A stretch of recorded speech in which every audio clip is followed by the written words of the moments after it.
Well, if we haven't met, glad to have you with us this morning. We're beginning our summer series today. It's our second year of spending the summer in the Psalms.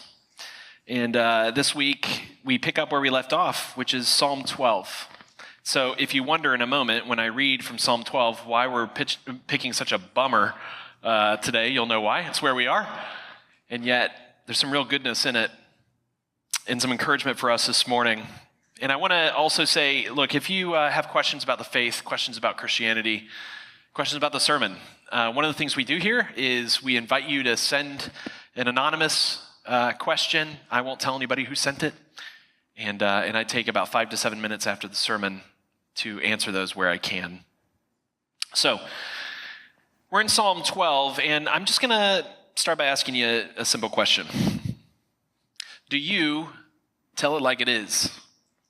Is that you? Can people rely on you to tell the truth? Can they trust you that you're going to share what's even difficult to share, that you're going to share what's needed, that you're a person whose word can be relied upon? Do they expect to receive the whole truth from you? So it's been estimated that the average American tells 11 lies a week. Now, this tells you who I am. My response to that is, only 11? And partly because if we take the Bible's understanding of what truth and falsehood is, then the numbers are probably quite a bit higher. So I read an academic's account. He was talking about what it is like to work in his world as a medical person, as an academician, and he said, look, we wish others to believe that we know more than we do. So instead of saying, I don't know, we make things up, merely giving the appearance of knowledge while actually saying nothing. Here's what that captures. Falsehood. Less than the truth. Truth is often creates vulnerability in us. It exposes us for what we don't know. If you're in a knowledge-based field, you might be tempted to pretend to know more than you do. If you're in a skill-based field, if you're an electrician or you're a plumber or whatever, you may be tempted to overpromise on what you can deliver, right? Oh, I can fix this. Surely I can. If you're in some kind of service industry, you may be over-delivering. If you're a salesman, you may say things like, yeah, sure, if you go with me, the product will be here Tuesday, when you know it's not going to get here till Thursday. Why? You want to keep people on the hook. You want to keep the revenue coming. You don't want to expose your inability to make the mark or the date. One definition of adolescence, growing up, it is this: learning to catch oneself and others in the act of lying. Growing up is figuring out that our word and other people's word isn't always what we hoped it would be. So this morning, what I want to say to you, if you are juggling the truth, if there are truths about your life that you're not being honest about right now, if there are things that you're hiding, if you're juggling those things hoping no one will figure it out, and it is exhausting, what I want to say is this: even as we talk in this text this morning about falsehood and lying, the gospel is good news to liars. As a matter of fact, where the writer of our psalm goes this morning, where David goes, is he says basically this: it's not about believing in yourself, seeing your truth, living your truth, figuring out what the truth is for you. It's not about that at all. In fact, the hope is this: the hope for lying lips is that God will be true to his word, not that we'll be true to ours.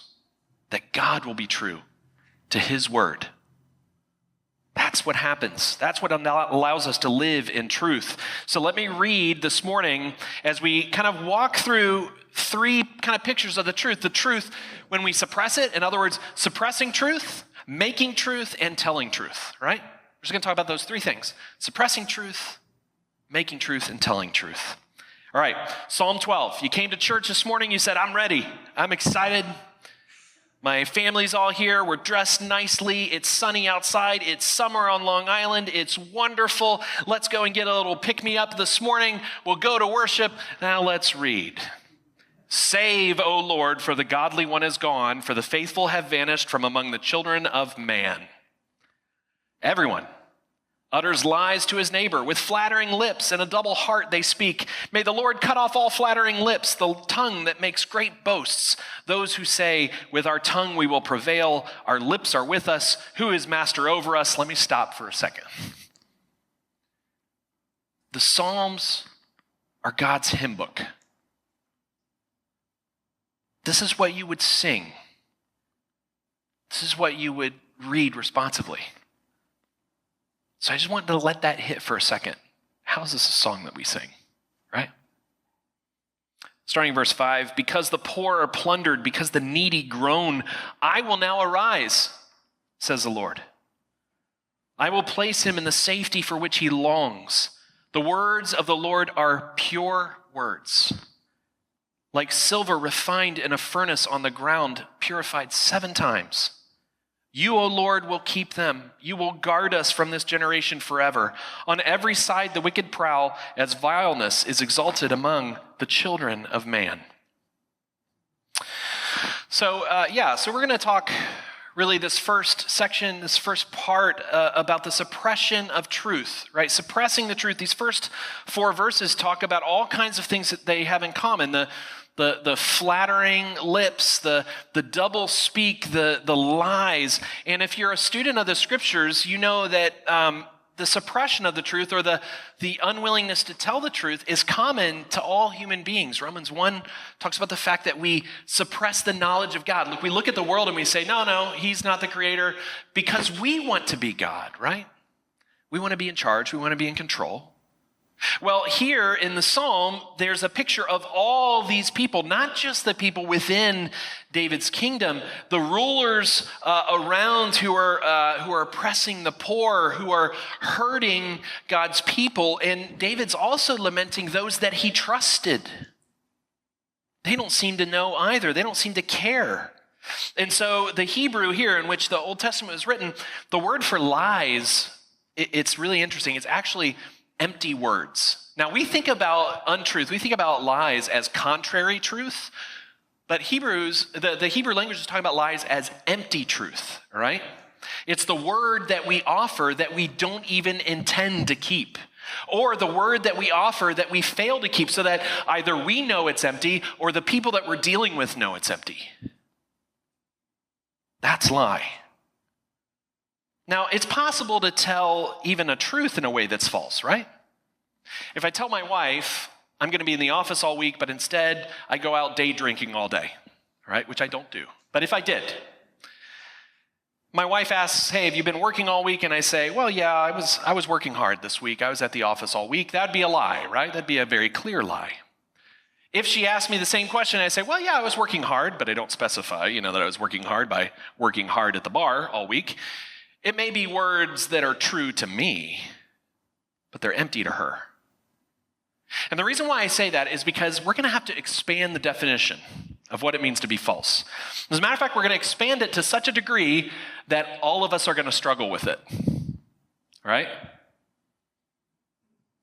What we're seeing here is that it's about how we intend those words to land. If I'm saying, for instance, if I tell a friend, hey, we should hang out, right? Everybody has that friend who says we should hang out and then you never hang out, In the Midwest, that's just a way we say hello to each other. Hey, we should hang out. I don't know if that's true here, but in general. Now, if you say we should hang out, not because you really want to hang out, but because it lessens the anxiety that you feel about the fact that you haven't hung out with this person, but you don't actually have any intent to follow through, those may be true words to you, but they are empty to that other person, okay? If you make a commitment, and maybe you have some intent of keeping that commitment, but you don't really mind if you don't make that commitment, those words may be true for you, but they're empty for the other person. So I want us to think, as David laments empty words, I want us to think about how often we use half-truths or mistruths to obscure things from other people. How do we do that? How often do we make commitments because we want to be the good guy or good girl? Not because we intend to keep them, but because it makes us deal with the fact that we are so uncommitted a little bit easier. Why do we tell? How often do we tell that client the thing that we don't intend to do? Our intentions, our empty words are easier to deal with than the truth that they reveal in us. Toni Morrison, who I love, one of my favorite authors, she had cataract surgery and she hated it. All right? The reason she hated her cataract surgery is that now she could see her wrinkles. That's what she said. Now when she looked at herself in the mirror, she could see the cataracts were a smoother truth, right? It was easier. How many of us need those cataracts removed? What do we do about that? Courage to see ourselves as we truly are. It's not easy. David laments that his people have those cataracts. They can't see what's true. Christianity supplies a solution to that, so that we might see and be willing to see things clearly. And the solution to that is not that you would just become more truthy. We would hope that you would. I'd hope that I would. But the solution is actually to look to Jesus, who is truth enough for all of us. That we no longer will need to suppress the truth because of the truth that Jesus makes. All right? That the desire to suppress truth, to avoid it, to minimize it, to shade it, would be dealt with by Jesus' own truth-making. So let's look at that. Let's look at how Jesus makes the truth here in verse 5 and 6, all right? So verses 5 and 6, there's this interlude in the middle, and if you remember before we talked about this, many of the Psalms, and this isn't true every time, but if you had to pick one or the other, most of the time this is true. If you're looking for the point, the teaching point of the Psalm, it's generally found in the middle. All right? Because the middle is where you work toward, in good Hebrew teaching, you work toward, you build up to this truth, and then you work out of that truth, all right? And so these Psalms are often written that way. So right here in the middle, you get this big truth moment, verses 5 and 6. Because the poor are plundered, because the needy groan, I will now what? I will now arise. I will place him in the safety for which he what? Longs, desires. The words of the Lord are pure words, like silver refined in a furnace on the ground, purified 7 times. Okay. So what in the world's going on here? This is a single truth. The single most powerful reality that he's giving us is to know the truthfulness of God's word.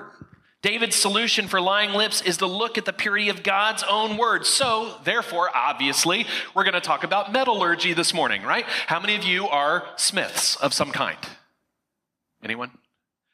Boom! Love it. We got a smith in the house, okay? Ignore all the things that I get wrong when I talk about this. The rest of you are just going to blindly accept that this is how it works, okay? I've done my research. Here we go. Now, the picture of the furnace and the purification of metal, okay, here's what happens.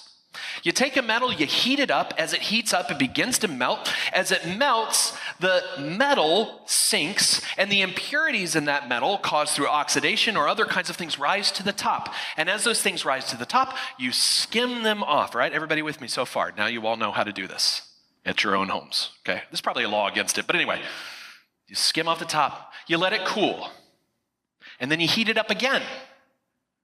And now the impurities might be fewer, but again, you take what's called the dross off the top. What's left as it cools is more pure, right? So why are we given this picture? Each refinement makes the metal purer. And then you have this idea of furnace on the ground. What is he talking about? He's not specifying, well, they did it, but when they do it, the furnace is on the ground, so you know that it's on the ground and not on a table, right? No, that's not what he's saying. The language is actually this, and because I'm a nerd, I love to study these things, and so you get the benefit. You may have never wondered, what does furnace on the ground mean in Hebrew? But now I get to tell you. It's not about the location of the furnace, it's the location of the stuff that gets purified. In other words, if you go to a skilled metal worker, you will find not just a furnace, but you'll find the product of that furnace on the ground. It shows that he's not a hobbyist, he's a real worker. God is revealed often in the Old Testament wisdom literature as a real worker. In Ecclesiastes, one of the most helpful words that are said about God is it says he's a king who cultivates his own fields. He gets dirty. So the picture here is of someone who's working with metal, who, like a mechanic with dirty hands, you want a mechanic with dirty hands, right? You want somebody who gets in there, who does the work. And so what's being said here is this is what he does. This is his thing. David's hope is to say there's somebody who by his occupation, he makes a good word that is believable. We can trust it. So why does that matter? Well, the hope is not just in the fact that he's a good metal worker, that he's a metal worker who actually cares about what he's doing, who's invested. You know, when we think about lying or falsehood, we tend to think about the big public lies and the public people who tell them, right? We tend to think about lying that way. But we're actually prolific. We're very skilled, relational one-to-one liars. The University of Massachusetts at Amherst, they studied their undergraduate students. I don't think this is necessarily true only of undergraduate students, okay? So sorry, undergrads, but here's what they found.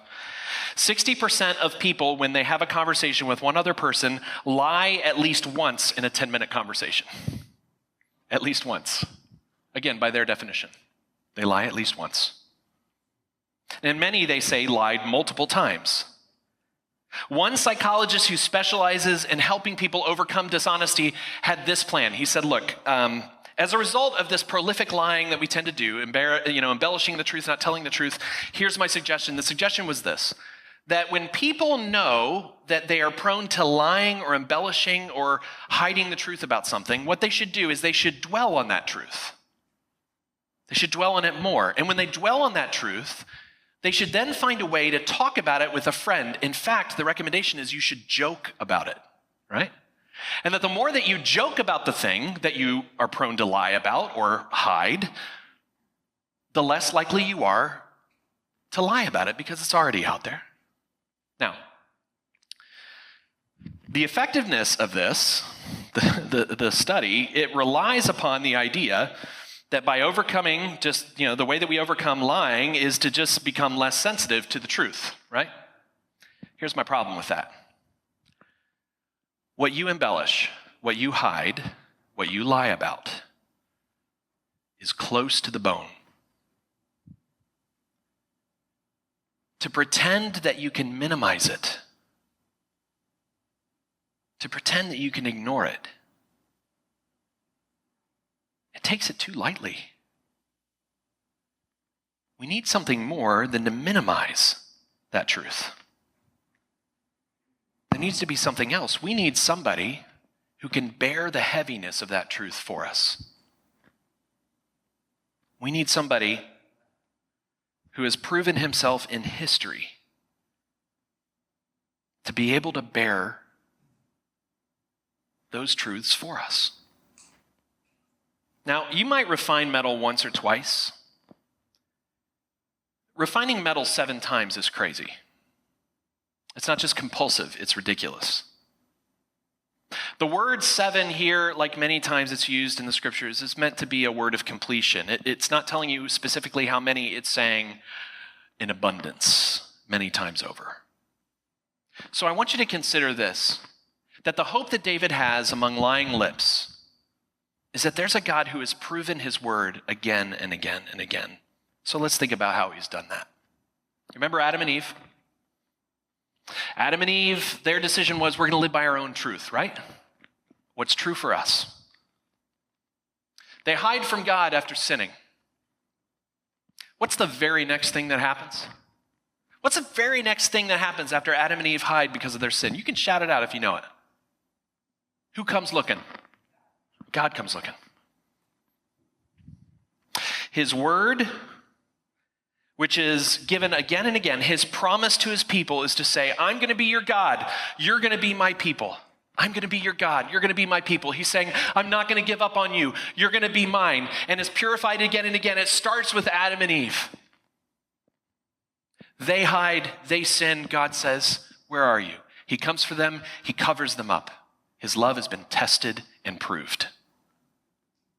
God's people are out in the wilderness. You remember in the Exodus, they're out there doing their own thing. Some people are saying, you know what? Actually, Egypt was better. We had square meals every day. We didn't have to be out in this heat. We didn't have to listen to sermons all the time. It was lovely. They confess their sin. God covers them in their sin. God shows up. He dwells with them. He dwells with them in the wilderness in a sacred RV, right, called the tabernacle. He goes everywhere they go. He gets their sin on him, He lives with them. He proves his love. He refines it. The prophets call out, follow this God. He can be trusted. God's people say sometimes, okay. Other times say, no, that's okay. I won't do that. They run away. God draws them back. They repent. He saves them from their sin. He cleanses them. He proves his love, refines it. After the prophets, people say, you know what? I don't think I want to follow this God. So what does he do? His truth shows up in the flesh. You can't get any more truthful than that. God shows up in the flesh. He dwells among them. But as the book of John says, men loved darkness better than light, so we crucified him. In the heat of his crucifixion, his love was refined. Again, purified. What's being refined out? From the very beginning, you and I were called to be a part of this project with God. We were going to take dominion. We were going to honor him. We were going to live the right way. We were going to bring glory and majesty to God. And we failed over and over and over again. And each time as God reaffirms his word, he scoops out the part of it that is you and I getting it wrong. And he builds and he strengthens. And he refines so that by the time you and I today in this place on Long Island, being whoever we are, sitting in this church with whatever intention we have to really hear from Jesus, we are hearing from a God who has proven his love beyond 7 times. Beyond. And what's the effect of that? The effect of that is that this God that we love has proven his love to people who don't want it. To sinners, to enemies. Can you trust him? Of course you can.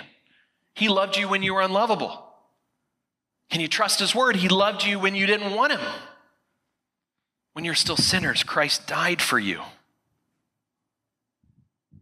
That's how God builds and strengthens his word. So I want you to imagine for a second if truth-telling was just a matter of knowing your truth or telling your truth. If it was all up to you, if it was on your shoulders, if it was up to you to get rid of whatever that was in the back of your mind under your skin that tells you you need to be dishonest, if it was up to you, it's too heavy a burden. It's too heavy a burden for me to tell you just be more truthful. What I need to tell you is to grab hold of the word that's been proved. David hates lying lips, it says. But you know what? We know something else about David, don't we? We know that David was a liar. Apologies to Davids in the room. David was a liar, a manslaughterer, an adulterer. Not an example to follow in those regards. However, here's the example we do follow. In David's sin, he had confidence. in the word of the Lord. Psalm 51, purge me with hyssop and I shall be clean. Wash me, I shall be whiter than snow. I love the confidence of that. The only thing he could hope in was not his ability to be truthful, but that God could be trusted. Friends, if we're going to be honest, we have to grab hold of the one who makes the truth itself. He has refined the truth. He is the standard of truth. He doesn't say, look at this truth. He says, I'll make the truth. This is what truth is. God himself, Jesus is truth, his word tells us. By the great refining of his promise, he removes all the impurities of our unbelief, our failing to meet the standard. God shows that he alone is the standard. He makes a truth stronger than you can make. That's the glorious beauty of what David proclaims here. There's one who's honest and truthful. So what happens once we've learned that we suppress the truth and once we see the Jesus who makes truth and whose word we can believe so that we can be honest because what he has said is true, because he is faithful, because he loves us? Well, then we become tellers of the truth. We become tellers of the truth. We become people who can say this is what is and this is what isn't without fear. The church doesn't just admit what's true. The church lives into that. The church tells the truth by the way that it worships, the manner of its life, the means of its life. When you worship this morning, you come into a place where, it's incredible. You and I, we're less honest than we should be. We aren't telling all the truths that we should be. We shade the truth in ways that we shouldn't. We have to repent for that. But we show up in worship and we are among a God who says, I am the truth. So how are we going to belong in here? God has to give us grace. Everything that happens in the worship service is God covering us. Everything that happens in the worship service is God removing the dross. He strips us bare so that he can clothe us. He tells the truth we don't want to hear about ourselves so that we can hope in him. The world around us says, well, the church are hypocrites. And you know what? They're kind of partly true. It's kind of partly right. As they look at us and say, these people can't follow their own words, but here's what they get wrong. We're not here because we're more moral than the world. We're here because we know where righteousness comes from. We're here because we know how to be made right in Christ. So the worship service is a place where you can show up knowing that what's true about you beneath the surface is gruesome. And you can meet a God who says, let me give you the means of grace. The goal of the gospel is not just to tell the truth, my friends. It is to live in it. To live in it.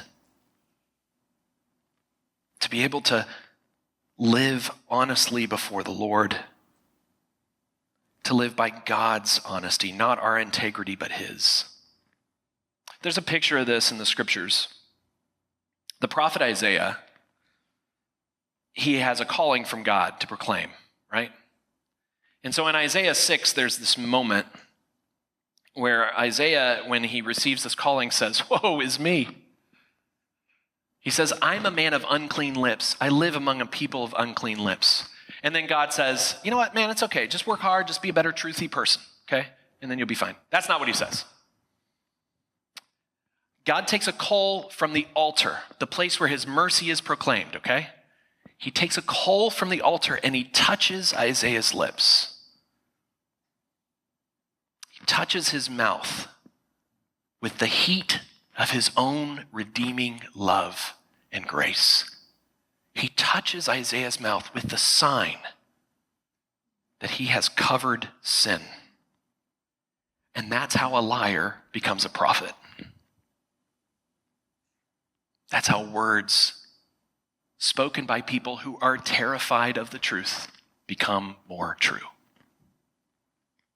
The atoning love of Christ. The mouth that's blessed by God's redeeming work, it doesn't have to speak empty words anymore. It doesn't have to cover itself in misdirection.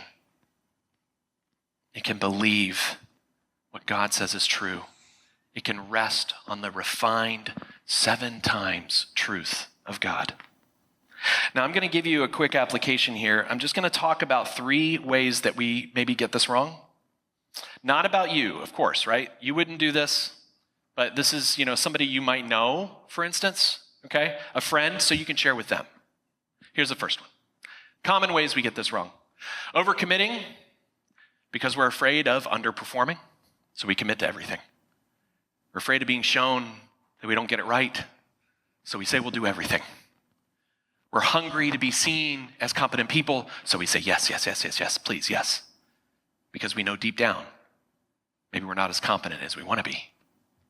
2, embellishing because we can't stand to be unimpressive.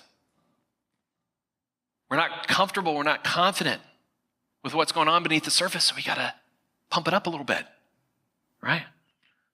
You can take a picture of these with your phone. I didn't put them in the worship guide. I'm sorry about that. And then you can show your friends because you don't struggle with this, but maybe your friends do. Here's the third one. Minimizing failures because we can't face our limitations. Minimizing failures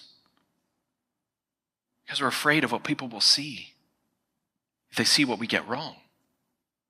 If they see that we're not all competent, we're not as able as we want to be. We run away because we don't want to be revealed for what's really going on beneath the surface. Now, I'm going to give you one thing I'd like for you to do when you're tempted with these situations, okay? Here it is. Before committing, promising, or embellishing, I want you to ask, what is it about Jesus' love that isn't refined enough for me right now? What is it about the love of Jesus that has not been proved? It hasn't been proved yet. I can't be honest. I can't tell the truth. I can't live in the truth because Jesus isn't enough. His love isn't refined. I can't trust it. And I'm saying that not because I want to shame you or me. I'm the one preaching. I'm saying that because we have to put this in the proper context. It is not believing that God is full of grace and truth. That's why. Look toward the gospel. So why do we sing these psalms? Why did God give this? Why would he do that? So that we have our lips transformed, so that we can live after God's covenantal love, so that we would be a people who tell the truth, the whole truth, which is the truth of a God whose love is proved for a people who desperately need it, so that we can be fully honest, fully vulnerable, and fully loved.